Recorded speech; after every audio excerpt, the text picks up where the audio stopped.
दोस्तों, पिछले वीडियो में हम 1.1 का क्वेश्चन देख रहे थे जिसमें यूक्लिड विभाजन एल्गोरिथम का प्रयोग करके एचसीएफ बनाना सीख लिए थे। उसके बाद आते हैं दूसरा नंबर क्वेश्चन पे। दूसरा नंबर क्वेश्चन कह रहा है कि दर्शाइए कि कोई भी धनात्मक विषम पूर्णांक 6q+1 या 6q+3 या 6q+5 के रूप में होता है जहाँ q कोई पूर्णांक है। चलिए देखते हैं इसको कैसे बनाते हैं।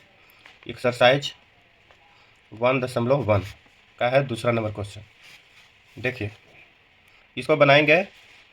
मान लेते हैं, माना कि ये कोई धनात्मक पूर्णांक है जो 6 से बड़ी है,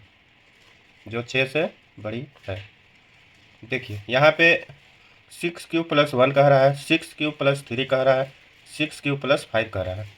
यहाँ पे आप देख सकते हैं कि a बराबर bq+r के फॉर्म में है। a बराबर bq+r। अब b बराबर जो है यहाँ पे देखिए 6 है, 6 है, 6 है, तो b बराबर यहाँ पे 6 है। तो इसीलिए माने हैं कि जो 6 से क्या है, बड़ी है। तो अतः क्या हो जाएगी, अतः b बराबर क्या हो जाएगा दोस्तों, 6 हो जाएगा। क्योंकि यहाँ पे 6 से बड़ी लिखे हैं तो b बराबर हम 6 मान लेते हैं। अगर b बराबर 6 रहेगा तो शेषफल क्या होगा दोस्तों, 6 से हमेशा छोटा ही आएगा, क्योंकि 6 से अगर भागा मारेंगे तो शेषफल हमेशा 6 से क्या होगा, कम आएगा। तो इसीलिए शेषफल 6 से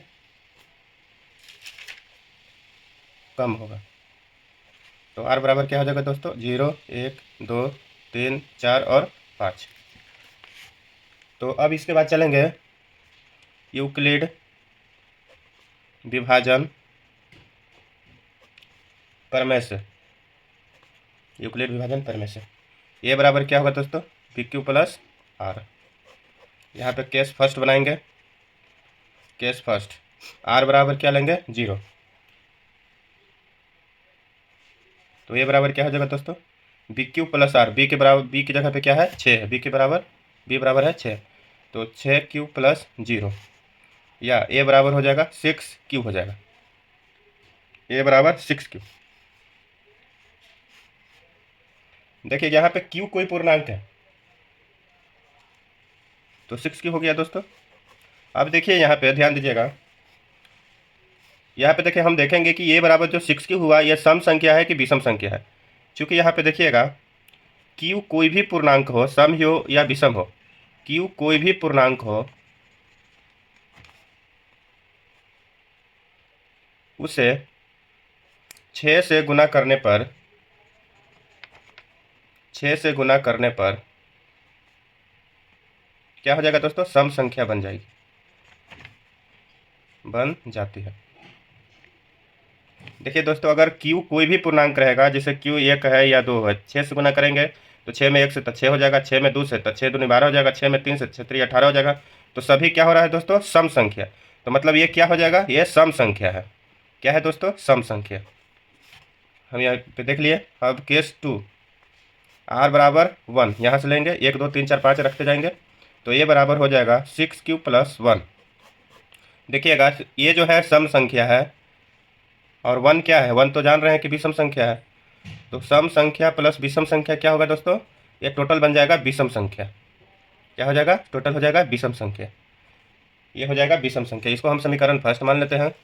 अगेन वही करेंगे, केस 3, r बराबर 2। तो ये बराबर क्या हो जाएगा दोस्तों, 6q+2। तो देखिए यहाँ पे ये जो है सम संख्या में सम संख्या जोड़ेंगे तो क्या हो जाएगा दोस्तों, सम संख्या हो जाएगी, सम संख्या। ये हो जाएगा 2। केस आते हैं 4, r बराबर 3। तो ये बराबर क्या हो जाएगा दोस्तों, 6q+3। तो यहाँ देख सकते हैं ये हो गया सम संख्या, ये हो गया विषम संख्या। टोटल क्या बनेगा, विषम संख्या। ये हो जाएगा 3। केस 5, r बराबर 4। तो ए बराबर क्या हो जाएगा दोस्तों, 6q+4। यहाँ पे हो जाएगा सम संख्या प्लस सम संख्या बराबर क्या हो जाएगा दोस्तों, सम संख्या। ये हो जाएगा 4। केस 5, केस 6 चलते हैं। r बराबर 5 यहाँ कर लेते हैं दोस्तों। तो ये बराबर हो जाएगा 6q+5। देखिए सम संख्या में विषम संख्या जोड़ेंगे तो क्या हो जाएगा दोस्तों, विषम संख्या। ये हो जाएगा समीकरण 5। केस 6 में। अब देखिए यहाँ पे क्या पूछ रहा था कि एक दर्शाइए कि कोई भी धनात्मक विषम पूर्णांक है 6q+1 या 6q+3 या 6q+5 के रूप में होता है। धनात्मक विषम पूर्णांक जो रहता है 6q+1, देखिए विषम संख्या है 6q+1, 6q+3 विषम संख्या 6q+5। तो समीकरण किससे हो जाएगा दोस्तों? समीकरण 1 और समीकरण 3 और समीकरण 5 से स्पष्ट है कि जो भी धनात्मक विषम पूर्णांक होता है 6q+1, 6q+3 और 6q5 के रूप में होता है। इसको लिख देंगे। अतः समीकरण 2, 3 नहीं होगा, 4 और क्या था दोस्तों, समीकरण यहाँ पे अगर एक इसको भी मान सकते थे, लेकिन यहाँ पे माने है 1, 3 और 5। 1, 3, 5 से स्पष्ट है। समीकरण 1, 3 और 5 से स्पष्ट है कि कोई भी धनात्मक विषम पूर्णांक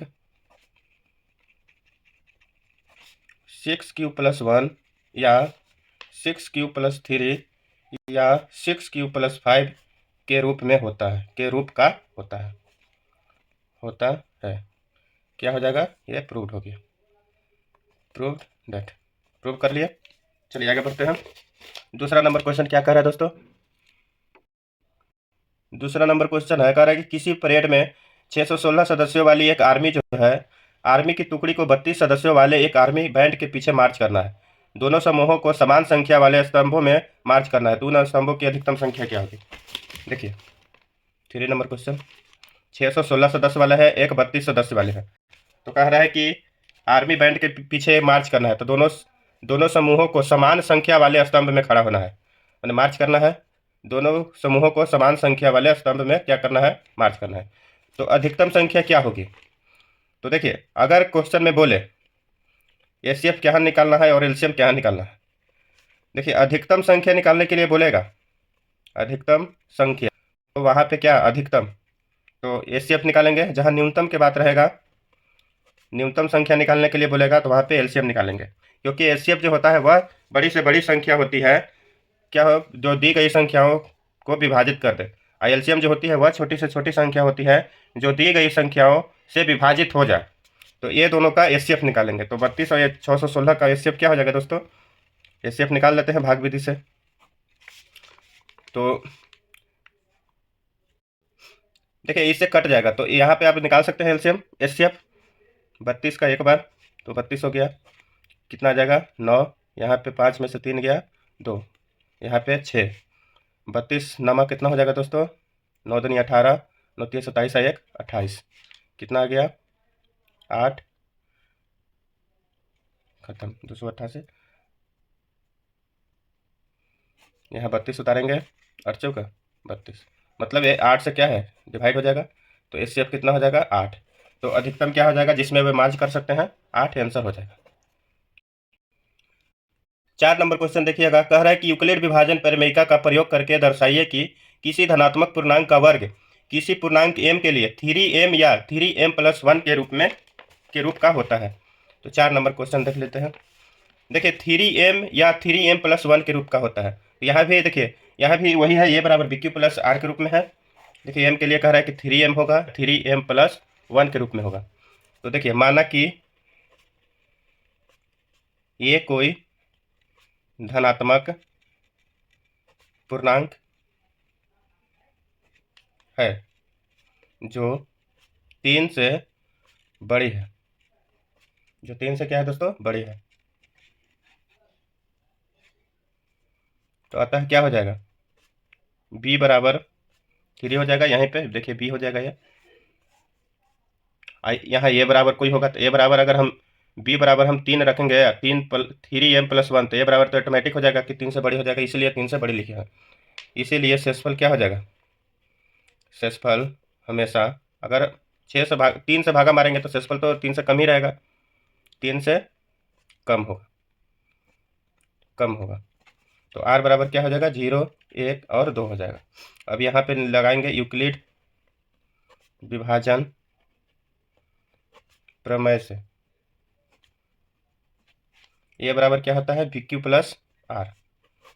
तो केस फर्स्ट, आर बराबर कितना, 0। तो ए बराबर क्या हो जाएगा दोस्तों, बी के जगह पे तो 3 है, तो 3 क्यू प्लस में 0 हो जाएगा। तो ए बराबर क्या हो जाएगा, 3 क्यू। अब यहाँ पे वर्ग का बात कर रहा था, दोनों तरफ वर्ग करने पर, वर्ग करने पर तो ये बराबर क्या हो जाएगा दोस्तों, यहाँ पे वर्ग करेंगे तो ए स्क्वायर बराबर 3 क्यू के स्क्वायर करेंगे तो 3 क्यू का स्क्वायर हो जाएगा, तो 3 जा 9, 9 क्यू के स्क्वायर हो जाएगा, तो 9 क्यू के स्क्वायर हो जाएगा।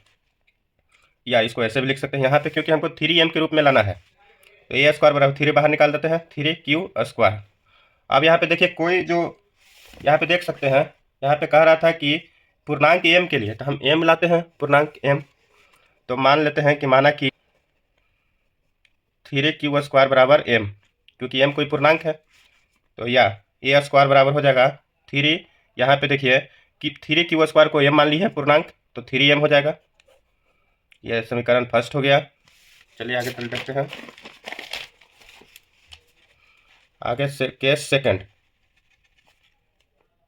आर बराबर 1, तो ए बराबर क्या हो जाएगा दोस्तों, बी क्यू प्लस आर, तो 3 क्यू प्लस 1।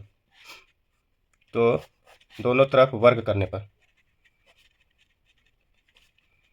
वर्ग करने पर तो ए स्क्वायर बराबर हो जाएगा, देखिए 3 क्यू प्लस 1 के होल स्क्वायर करेंगे तो ए स्क्वायर, तो 3 क्यू के होल स्क्वायर प्लस 1 का whole square, A square plus B square plus 2 गुने ए गुने बी हो जाएगा। तो देखिए 3 जा 9 क्यू स्क्वायर हो जाएगा, प्लस यहाँ पे देखिए 3 जा 6 क्यू हो जाएगा, प्लस यहाँ पे 1 हो जाएगा। या इसको हम ऐसे लिख सकते हैं, ए स्क्वायर बराबर यहाँ पे हम 3 कॉमन ले लिए, तो क्या हो जाएगा दोस्तों, 3 क्यू स्क्वायर प्लस 2 क्यू। अब यहाँ पे 1 तो बाहर है, बाहर इतना ही में कॉमन लेंगे 3, तो 3 कॉमन लिए तो 3 क्यू स्क्वायर प्लस 2 क्यू, यहाँ पे 1 हो गया। अब देखते हैं, माना कि 3 क्यू स्क्वायर प्लस 2 क्यू बराबर एम, एम कोई पूर्णांक है, क्योंकि एम पूर्णांक के लिए तो इसको हम कोई भी पूर्णांक ही होगा जो 3 से गुना हुआ है, तो या ए स्क्वायर बराबर हो जाएगा 3m प्लस 1। ये हो गया समीकरण 2।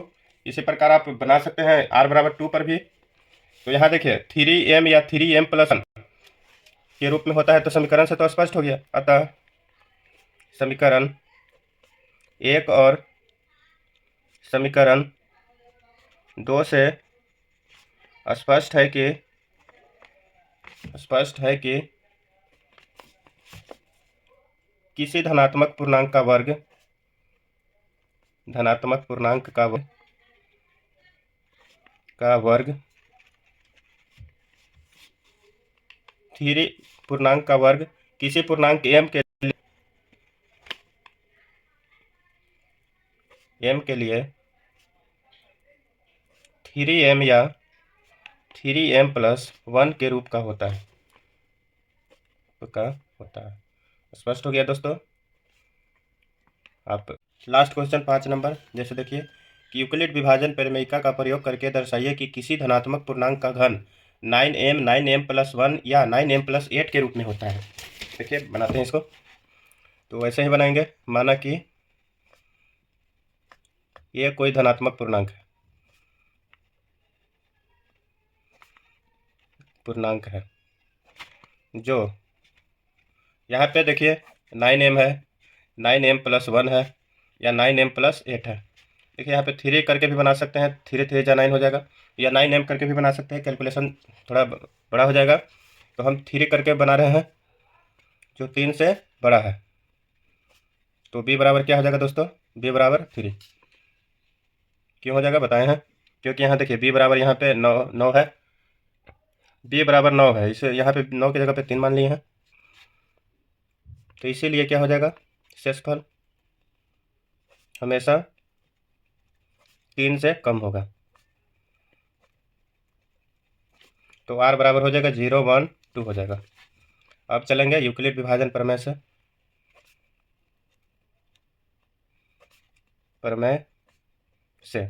क्या होता है, a बराबर बी क्यू प्लस आर। तो केस फर्स्ट हो जाएगा r बराबर 0। तो a बराबर क्या हो जाएगा दोस्तों, बी क्यू प्लस आर। तो b की जगह पे 3 है तो 3q प्लस r की जगह पे 0 हो गया। अब यहाँ पे घन करने के लिए कह रहा है, तो दोनों तरफ घन करने पर तो ए क्यू बराबर हो जाएगा 3q के होल क्यूब। तो ए क्यू बराबर हो गया दोस्तों, 3 जाना गया 27q। या इसको हम लिख सकते हैं 3 गुने 9q के होल क्यूब। यहाँ पे कह रहा है कि किसी पूर्णांक m के लिए, तो m पूर्णांक है तो मान लेते हैं कि यहाँ देखिए 9m के रूप में कह रहा है, तो 9 गुने 3 करेंगे, 9 गुने 3, 9 गुने 3, 3q के क्यू बराबर m मान लेते हैं। तो यह क्या हो जाएगा, एक क्यू बराबर 9m हो गया। यहाँ समीकरण फर्स्ट हो गया। अगेन केस सेकेंड, r बराबर हो जाएगा 1 लेते हैं, तो a बराबर हो जाएगा 3q प्लस 1। दोनों तरफ घन करने पर एक क्यू बराबर हो जाएगा दोस्तों 3q प्लस 1 के होल क्यू। तो a प्लस b के होल क्यू क्या होता है दोस्तों, A cube plus B cube plus 3a² b plus 3ab²। इस पर हम सेट कर देंगे। तो ए क्यू बराबर हो जाएगा 3 जा 9 या 27q क्यू प्लस 1 के क्यू करेंगे तो 1 हो जाएगा। 3 गुने a², 3q के होल स्क्वायर गुने b तो 1 है, प्लस 3 गुने a गुने b²। तो एक क्यू बराबर हो जाएगा दोस्तों 27q के क्यू प्लस 1, 3 जा 9, 3 था 27 प्लस 3 जा 9q। या इसको हम सजा लेते हैं, एक क्यू बराबर हो जाएगा 27q के क्यू प्लस 27, यहाँ पे हो गया q², 9q हो जाएगा प्लस में 1, यहाँ इक्वल टू है। या एक क्यू बराबर, एक सिर्फ कैलकुलेशन है, इतना बड़ा होगा नहीं, कैलकुलेशन करना है सिर्फ। देखिए 9 हम कॉमन ले लेते हैं, तो यहाँ पे क्या हो जाएगा 3, यहाँ पे हो गया 27q नहीं, यहाँ पे 3q² हो जाएगा दोस्तों, प्लस यहाँ पे q हो गया, यहाँ 1 हो गया। यहाँ पे हम मान लेते हैं कि माना कि 3q के Q plus 3q² plus q बराबर m। तो यहाँ पे क्या हो जाएगा दोस्तों, एक क्यू बराबर हो जाएगा 9m प्लस 1, यहाँ पे हो गया। यहाँ पे इसको हम समीकरण सेकंड मान लेते हैं। आप लोग देखिए, बना लीजिए अच्छा से। देखिए अगर 9 रखते तो और भी हार्ड कैलकुलेशन हो जाता। तो आगे हम लिखते हैं केस थर्ड, केस सेकंड हो गया है, केस थर्ड। r बराबर क्या है 2, तो a बराबर क्या हो जाएगा दोस्तों 3q प्लस 2। तो दोनों तरफ घन करने पर क्या हो जाएगा दोस्तों, ए क्यू बराबर 3q प्लस 2 के होल क्यू। तो उसी प्रकार से हो जाएगा ए क्यू बराबर 9 × 27 क्यू प्लस 3a² भी। तो 3 जा 9 या 20 कर सकते हैं, तो q² हो जाएगा प्लस 3a² भी, तो 2 टा 4, 3 गुने 3ab² प्लस 2 के होल क्यू करेंगे तो 8 हो जाएगा। 27q के क्यू प्लस 27q², यहाँ पे क्या हो जाएगा 2 दूनी 4 3 12 3 36 क्यू प्लस 8, या 9 कॉमन ले लेंगे, 9 × 27 क्यू के क्यू प्लस 9 × 27 q², 9 × 36 प्लस में 8 हो जाएगा। तो यहाँ पे मान लेते हैं कि माना कि, क्योंकि ये गुना जो हुआ है पूर्णांकी तो है, इतना बराबर हम m मान लेंगे, 4q बराबर m। तो क्या हो जाएगा दोस्तों, तो एक क्यू बराबर हो जाएगा 9m प्लस 8, ये 3 हो गया। तो देखिएगा 9m हो गया, यहाँ पे हो गया 9m प्लस 1 हो गया, और यहाँ पे हो गया 9m प्लस 8। क्वेश्चन में क्या कह रहा है कि 9m या 9m प्लस 1 या 9m प्लस 8 के रूप का होता है। तो अतः क्या हो गया दोस्तों, अतः समीकरण 1, 2 और 3 से स्पष्ट है कि धनात्मक पूर्णांक का घन 9m प्लस 1 या 9m प्लस 8 के रूप का होता है का होता है। हम आशा करते हैं कि आपको समझ में आया होगा, प्रूफ हो गया दोस्तों। इसको आप 1-2 बार वीडियो देखिए, आराम से समझ में आ जाएगा। ये जो तीनों क्वेश्चन था एक ही प्रकार का था, ये जो 4 नंबर क्वेश्चन, 5 नंबर और ये जो 2 नंबर क्वेश्चन है, 2 नंबर क्वेश्चन भी एक ही प्रकार का। ये ऑब्जेक्टिव में भी आ सकता है कि बताइए कि धनात्मक पूर्णांक का घन क्या किसके रूप में होता है किसी पूर्णांक के m के लिए। तो ये सब ध्यान रखिएगा। अब यहाँ पे देखिए प्रश्नावली 1.1 में क्वेश्चन था, ये 5 क्वेश्चन हम सोल्व किए हैं। आशा करते हैं कि आपको समझ में आया होगा। धन्यवाद दोस्तों।